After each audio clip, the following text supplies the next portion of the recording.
Yang juga jadi sorotan, Partai Demokrasi Indonesia (PDI Perjuangan) menugaskan Basuki Cahayapurnama untuk membantu calon kepala daerah yang akan maju pilkada. Ahok pun menyerahkan kepada organisasi soal peluangnya maju Pilgub Sumatera Utara. Cahayapurnama, bayangin loh.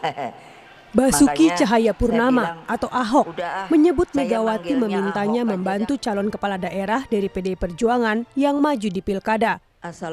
Mengenai peluangnya maju di Pilgub Sumatera Utara, Ahok menyerahkan kepada organisasi. Namun saat ini tidak ada penugasan dari DPP untuk Ahok maju di pilkada 2024.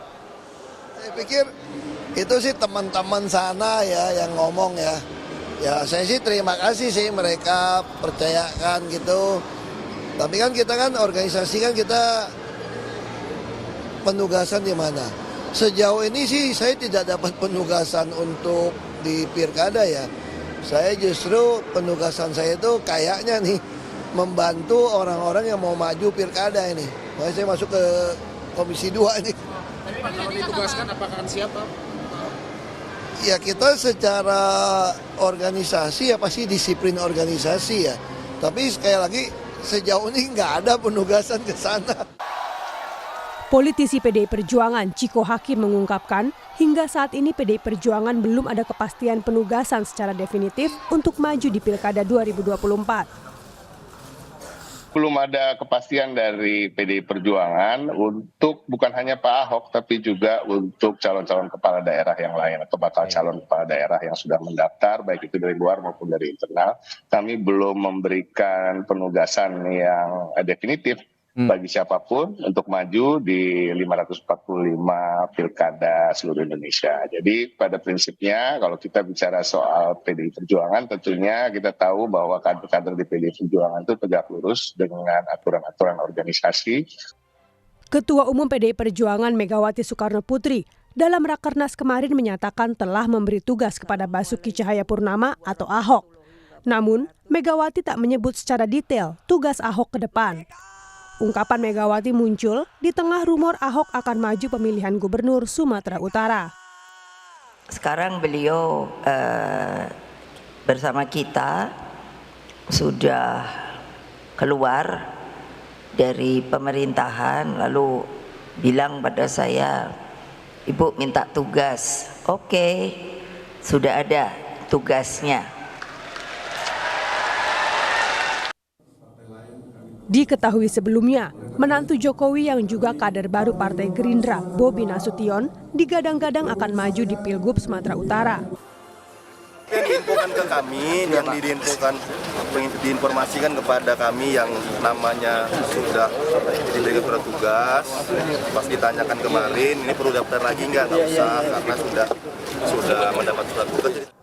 Menurut Ketua DPD Gerindra Sumatera Utara, di Pilgub 2024 Sumatera Utara, Bobi Nasution akan menjadi prioritas Gerindra untuk maju di Pilkada 2024.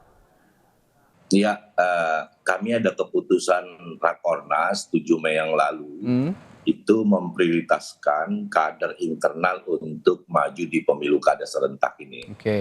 Lalu Bobi memang sejak awal ada di radar kami untuk menjadi seorang calon potensial gitu ya. Dan memang sejak beliau dulu kita usung bersama PDIP dan beberapa partai lain sebetulnya di Wali Kota Medan, komunikasi kita dengan Pak Bobi ini sangat intensif gitu ya. Dan beliau sangat aktif untuk hadir di setiap acara-acara Gerindra. Nah, minggu lalu beliau kemudian mendaftar lebih awal dulu sebagai kader, lalu kemudian lanjut mendaftar sebagai bakal calon gubernur Sumatera Utara melalui Gerindra sebagai kader sudah, sehingga sebetulnya itu sudah sebuah kendala sebagai kader itu sudah terjawab dan beliau menjadi salah satu calon potensial untuk kami usung nanti di Pilgubsu. Tentu nanti keputusan final adalah berada di Ketua Umum. Menurut pengamat politik Universitas Sumatera Utara, Warjio, pilihan Gerindra memilih Bobi untuk maju di Pilgub 2024 Sumatera Utara merupakan pilihan rasional karena dapat meraup pemilih pemula. Kalau kita lihat misalnya beberapa pilkada sebelumnya, demikian juga dengan tren suara di pemilu legislatif kemarin, dan kemudian juga rekam jejak ya kepala daerah yang ada di Sumatera Utara. Maksud saya itu apakah kemudian nanti Bobi atau kemudian misalnya gubernur yang lama Pak Edi Rahmayadi misalnya, atau bahkan wakilnya Musa Rajeksa. Saya kira yang paling berpeluang kalau melihat kondisi seperti ini, maka pilihan politik Gerindra dan barangkali nanti plus juga Golkar itu kepada Bobi menurut saya itu pilihan yang sangat rasional. Karena apa? Pertama, Bobi memang punya rekam jejak untuk konteks pembangunan di Kota Medan yang sekarang ini sedang dipromosikan gitu. Jadi ini mempunyai nilai lebih gitu. Yang kedua saya kira jejak pemilu legislatif yang lalu di dalam 2024 yang lalu ini kan ini kita bisa melihat bahwa elit-elit Jakarta ya baik ketua umum partai-partai pendukung pemerintahan sekarang itu kan dalam setiap kampanye selalu mengkampanyekan bahwa Bobi lah calon yang punya potensi untuk dipilih, dan perkiraan kita tepat ya, karena memang itu pilihan rasional menurut saya gitu. Dibandingkan dengan calon lain, saya kira beberapa pertimbangan penting yang harus diperhatikan bahwa sekarang ini di Sumatera Utara itu lebih daripada 50% gitu ya, hampir mencapai 60 lebih itu pemilihnya bersumber daripada pemilih pemula gitu, generasi muda. Gitu. Nah kalau kita bandingkan siapa kira-kira calon yang representasinya untuk pemilih pemula, tentu bisa dijawab dengan tegas itu adalah Bobi. Sementara Pak Edi Rahmayadi bahkan Ahok kaum mudanya itu ya? Itu tidak merepresentasikan itu, dan bagi anak muda itu kan terkesan gitu ya, tidak dianggap belum bisa mengikuti perkembangan mereka. Saya kira ini kondisi penting dan itu sudah dibuktikan dengan dukungan di dalam pemilu legislatif.